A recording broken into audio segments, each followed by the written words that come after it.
봉독할 말씀은 사도행전 17장 22절에서 29절 말씀을 봉독하겠습니다. 사도행전 17장 22절에서 29절까지 말씀을 제가 봉독을 하겠습니다. 찾으신 줄 알고 사도행전 17장 22절에서 29절까지 말씀을 제가 봉독하겠습니다.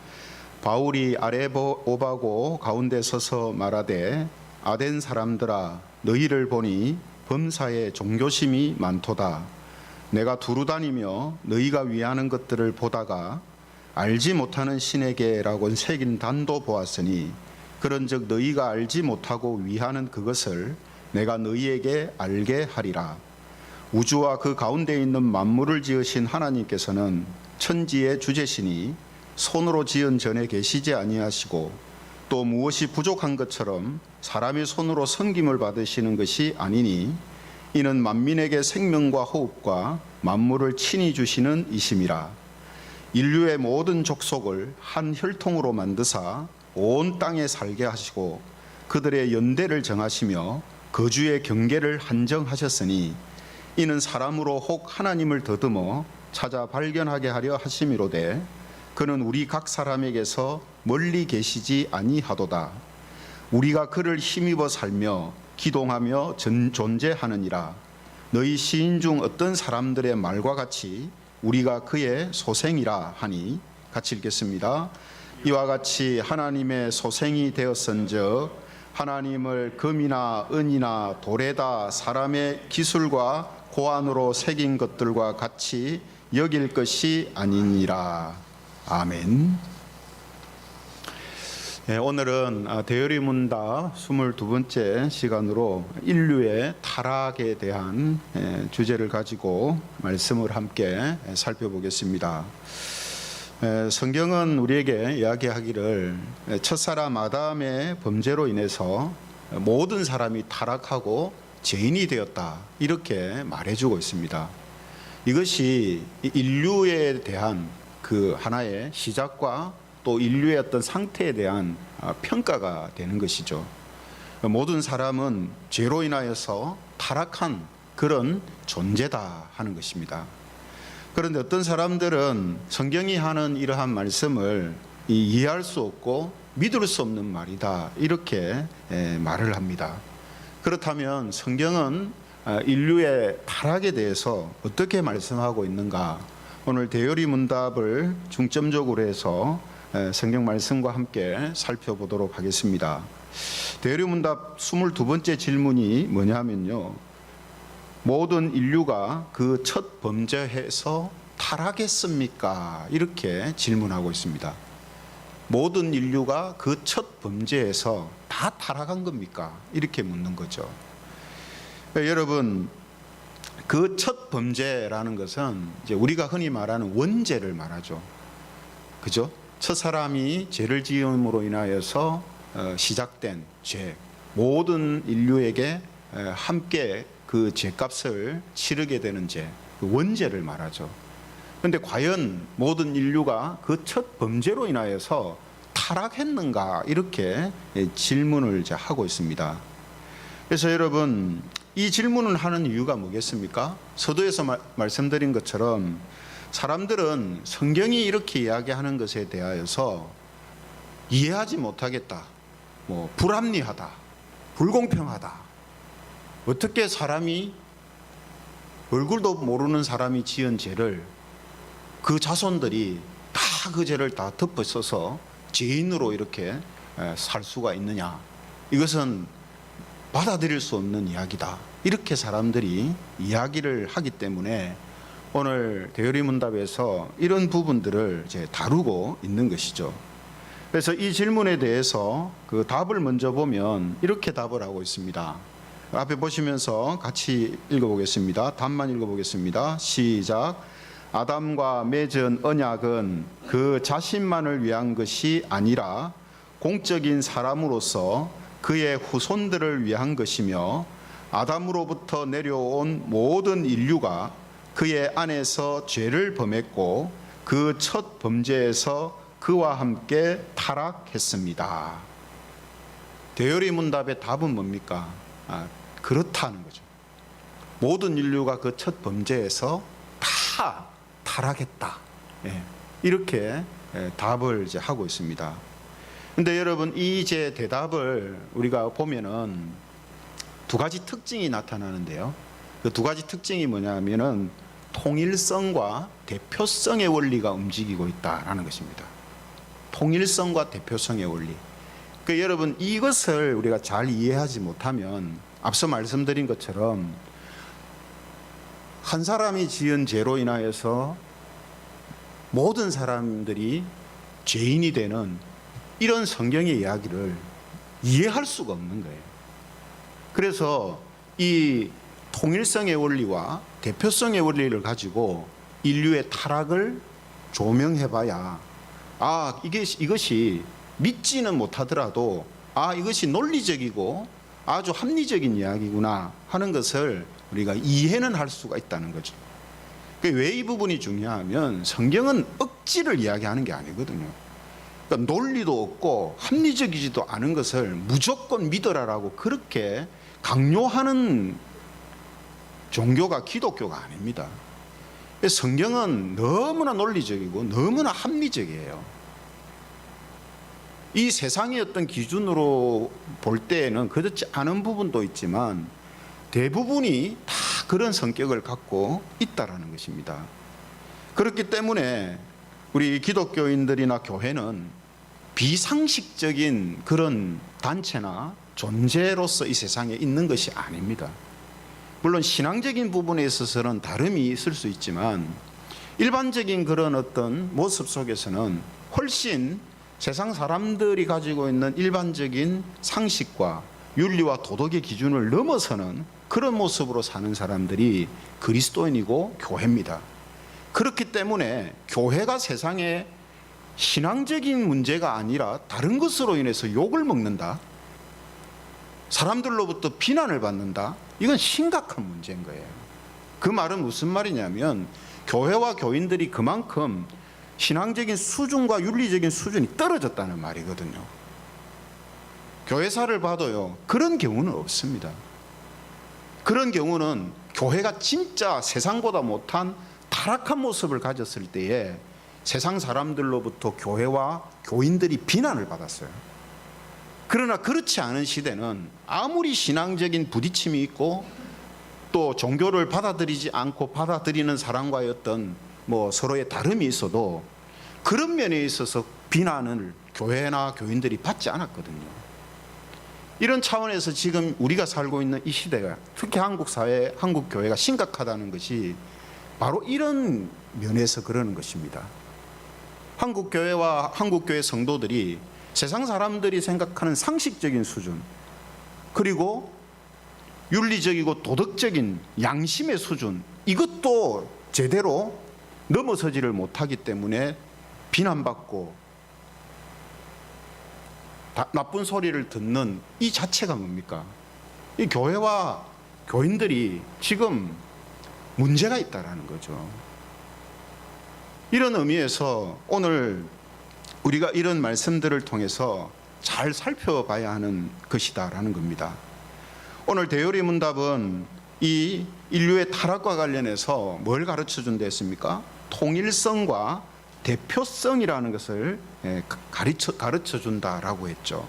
그래서 첫 번째로 이제 살펴볼 게 뭐냐면요, 이 원죄를 통해서 나타나는 이 통일성입니다. 통일성.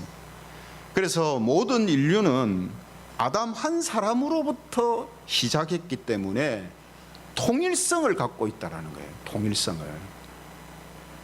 그래서 오늘 본문 중에 사도행전 17장 26절에 보면은 이런 말씀이 있었죠. 우리 앞에 보시면서 같이 한번 읽어보겠습니다. 사도행전 17장 26절요. 시작. 인류의 모든 족속을 한 혈통으로 만드사 온 땅에 살게 하시고 그들의 연대를 정하시며 거주의 경계를 한정하셨으니. 사도 바울이 예수님을 증거하면서 하나님에 대해 이야기하는 거거든요. 어떻게 하셨댔습니까? 인류의 모든 족속을 한 혈통으로 만드셔서 온 땅에 살게 하셨다라고 그렇게 설명을 하고 있습니다. 그렇죠? 이 말은 무슨 말입니까? 아담 한 사람의 혈통으로 모든 족속, 모든 민족이 시작되었다라는 뜻이죠. 그러니 여러분 당연히 통일성을 가질 수밖에 없어요. 통일성이라는 게 뭡니까? 서로 다름이 많은 게 아니라 같은 게 많단 말이에요. 연대가 되어 있다, 연대 관계가 맺어져 있단 말이죠. 그죠?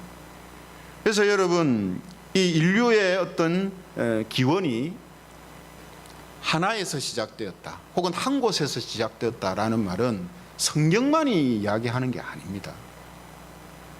우리가 인류학적인 측면에서도 보면요, 인류학에서도 인류의 이 기원과 시조를 중앙아시아에서 시작되었다라고 그렇게 보거든요. 막 여기저기 뭐 산발적으로 막 생겼다고 그렇게 보지 않습니다. 인류의 시작이 중앙아시아에서 시작됐다라고 그렇게 봅니다. 또 언어학적으로 보면요, 모든 인류가 사용하는 이 언어가 하나의 기원에서 시작된 것으로 보고 있습니다. 왜냐하면 아무리 원시적인 언어를 구사하는 민족이라도 그 속에 지금 다른 나라에서 사용하고 통용되고 있는 언어들의 비슷한 말들이 들어가 있거든요. 그죠? 그래서 여러분 우리나라 말도 지금 이 러시아 쪽에서 어느 이 나라에서는 우리가 아빠 하는 아빠를 그대로 쓰고 있는 그런 민족들이 있거든요. 그러니까 이런 어떤 많은 언어들이 유사하게 대륙을 넘나들면서 유사한 형태들이 많이 나타나고 있기 때문에 언어학에서도 사람들이 사용하는 언어가 하나의 기원에서 시작됐다라고 그렇게 본다는 거죠. 또 생리학적으로는 뭐 두말할 것도 없습니다. 인류가 단일한 종으로서 구성되었다 이렇게 보거든요. 또 심리학적으로도 보면 인간의 본성과 이 영혼이 가지고 있는 이 특성이 뭐 피부색이 까만 사람이든 하얀 사람이든 저 아프리카에 있는 사람이든 아시아에 있는 사람들이든 다 동일하다는 거예요. 비슷하다는 거예요. 이게 뭘 이야기하냐면 인류는 통일성을 갖고 연대성이 있다는 것을 말하는 거거든요. 왜 통일성이 있습니까? 오늘 이 사도행전 17장 26절 말씀처럼 한 혈통으로 만들어져서 온 땅에 살게 하시는 하나님의 이 섭리가 있었기 때문이다라는 겁니다. 그래서 인류를 통하여서 특히 이 원죄를 통해서 드러나는 것이 뭐냐 하면 한 사람의 범죄로 인하여서 모든 인류가 죄를 짓는 것이 됐다 했잖아요. 그죠? 그 말 속에는 뭐가 있습니까? 통일성을 갖고 있다는 거죠. 전부 다가 연대되어져서 통일성을 갖고 있다는 거죠. 왜 그렇다고 했습니까? 한 혈통으로 만드셔서 모든 족속들이 살게 하시는 하나님의 창조의 섭리가 있기 때문에 이렇게 돼 있다라고 말하고 있는 것입니다. 그리고 두 번째 원죄를 통해 나타나는 특징이 뭐냐면 대표성입니다. 대표성. 그래서 대요리 문답의 설명을 보면요, 여기 뭐라고 되어 있냐면 앞에 다시 보시면요, 아담과 맺은 언약은 그 자신만을 위한 것이 아니라 공적인 사람으로서 그의 후손들을 위한 것이다 이렇게 되어 있습니다. 공적인 사람이라고 표현하거든요. 이 공적인 사람이라는 말이 무슨 말이냐면 모든 사람의 대표자다라는 그런 뜻입니다. 그러니까 사적으로 그냥 개별적으로 이렇게 있는 존재가 아니라 모든 후손들, 모든 인류를 공적으로 대표하는 그런 성격을 가진 사람이 바로 첫사람 아담이었다라는 것을 지금 대요리 문답이 설명하고 있는 거거든요. 그래서 뭐라고 합니까? 아담으로부터 내려온 모든 인류가 그의 안에서 죄를 범했고 그 첫 범죄에서 같이 범죄한 것으로 되어서 함께 타락했다 이렇게 되어 있어요. 그러니까 아담이 지은 어떤 죄의 책임만을 전가받는 게 아니고 아담이 죄로 인해서 타락한 그 부패성을 사람들도 똑같이 그것을 받았다는 거예요. 그래서 이 죄는 두 가지로 이제 크게 구분을 하거든요. 하나는 방금 이제 말씀드린 것처럼 원죄로 인하여서 책임이 주어지고 책임이 전가됩니다. 또 하나는 부패성이 전가돼요. 부패성이.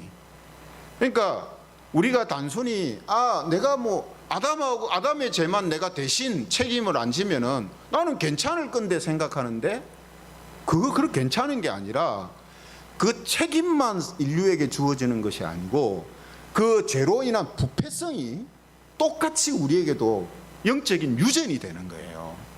영적으로. 그렇기 때문에 책임만 면해줄게 잘 살아봐라 한다고 죄 없이 살 수 있는 게 아니란 말이에요. 책임을 면해주어도 이미 사람들 속에는 부패성이 지금 영적으로 유전되어져서 가고 있기 때문에 아담과 같은 그런 죄를 지을 수밖에 없는 그런 사람들이 되었다는 거죠.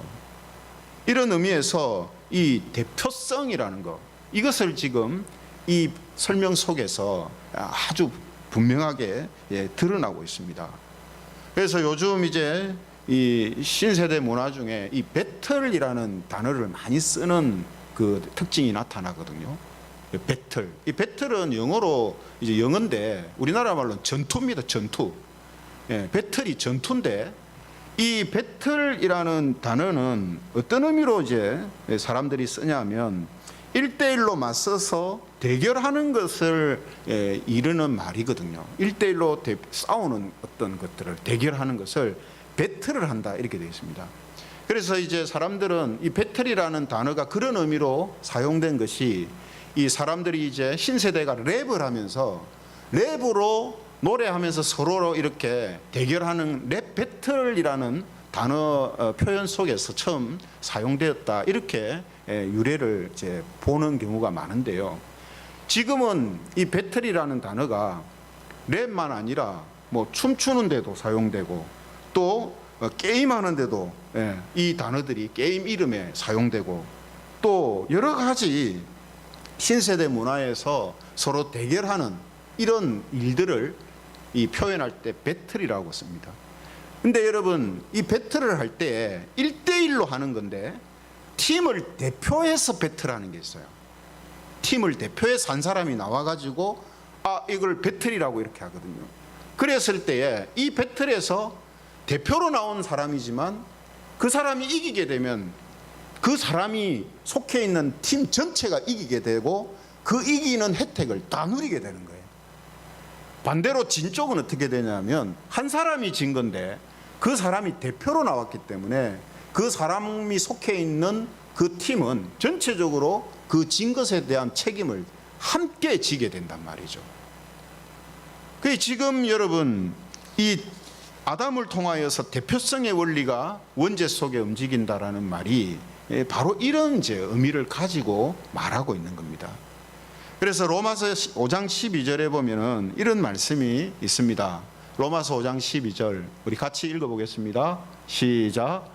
그러므로 한 사람으로 말미암아 죄가 세상에 들어오고 죄로 말미암아 사망이 들어왔나니 이와 같이 모든 사람이 죄를 지었으므로 사망이 모든 사람에게 이르렀느니라.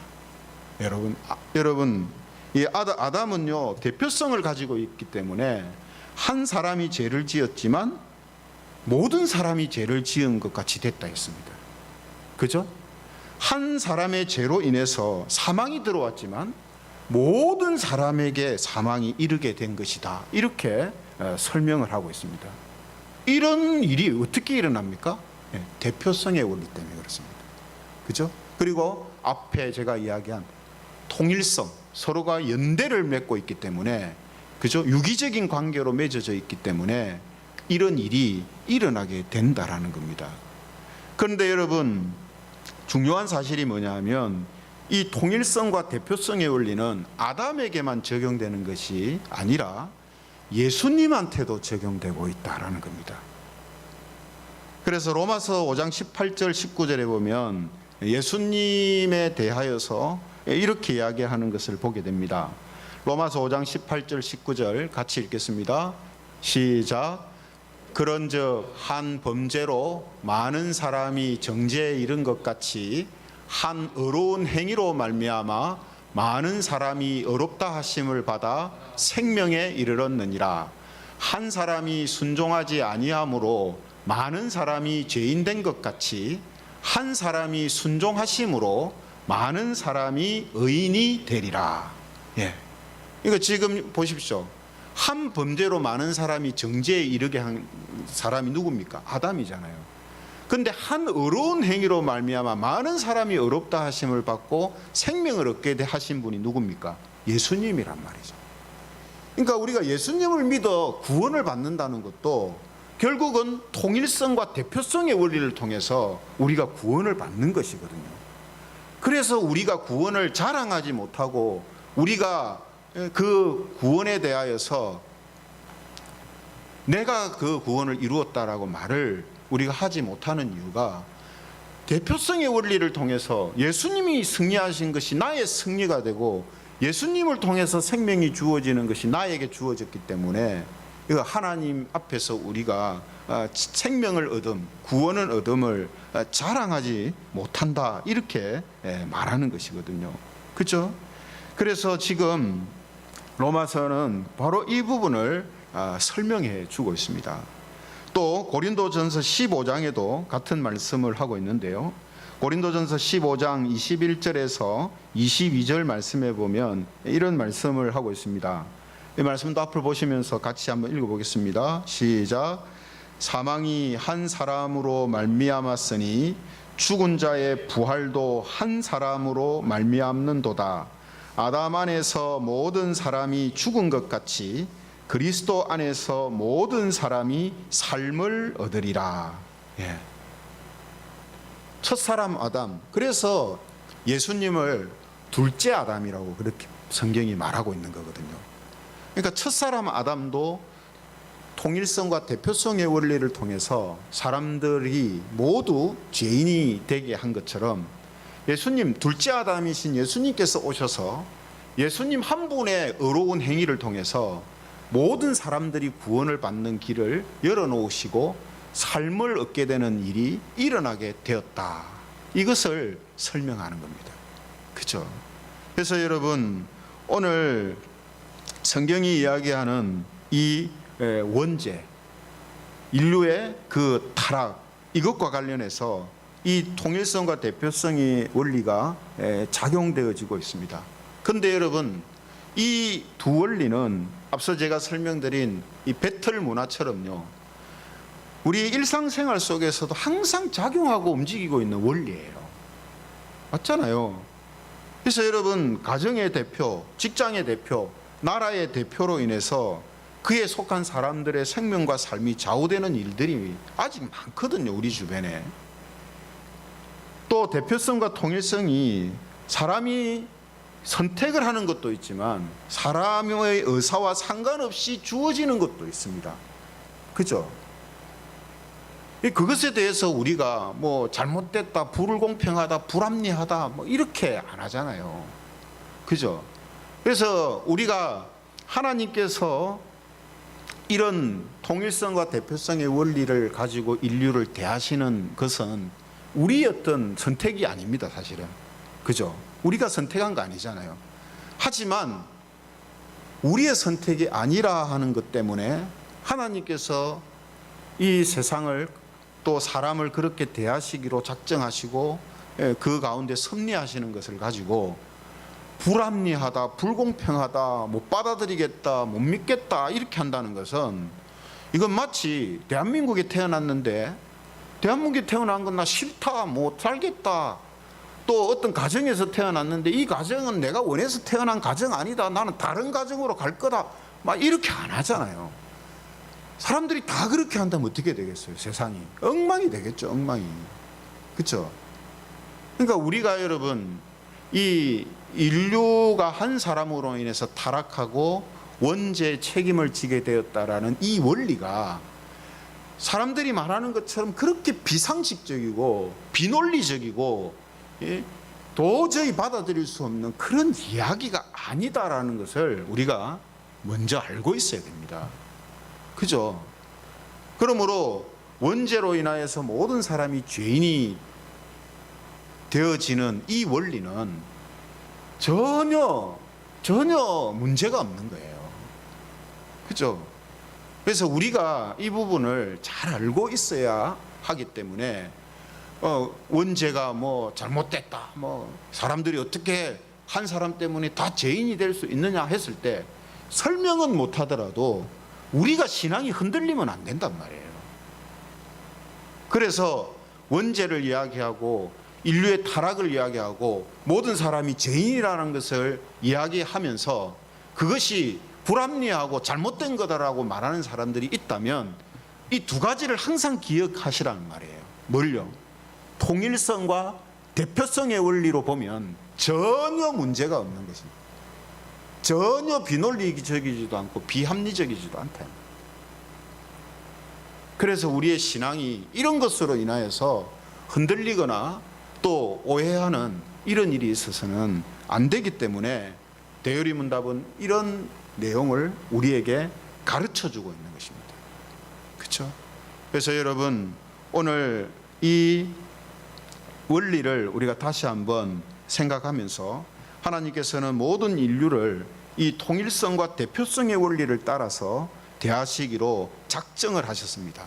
그렇기 때문에 사람들은 하나님께서 창조의 원리로 세우신 이런 원리들의 정당성을 따지고 반박할 것이 아니라 하나님이 통일성과 대표성의 원리를 통해서 주시는 화와 저주가 아니라 복과 구원을 받는 길을 선택하고 나아가야 하는 것입니다. 우리가 바로 그 길을 걸어가고 있는 사람들이에요. 그죠? 그러므로 하나님께서 모든 인류를 통일성과 대표성의 원리로 대하신다는 사실을 알고 하나님의 말씀에 순종하며 예수 그리스도를 믿고 그분의 말씀대로 살아감으로 인해서 복과 구원을 주시는 그 하나님의 그 은혜 가운데 살아가는 우리 모든 사랑하는 성도님들이 되시기를 주님의 이름으로 축원합니다. 우리 같이 이 찬양 드리면 좋겠습니다. 오늘 이런 통일성과 대표성의 원리가 움직이고 있기 때문에 우리 믿는 자들에게 있어서, 성도들에게 있어서 소망은 예수님밖에 없습니다라고 고백하는 겁니다. 예수님이 없으면은 우리가 구원과 생명을 얻을 수 있는 길이 전혀 없는 거거든요. 그분이 우리의 대표자가 되시기 때문입니다. 그죠? 그래서 예수님 안에만 소망이 있고 예수님의 능력으로 우리는 살아갑니다. 이렇게 우리가 고백하고 찬양하는 것이죠. 그죠? 그래서 오늘 이런 의미를 생각하시면서 우리 같이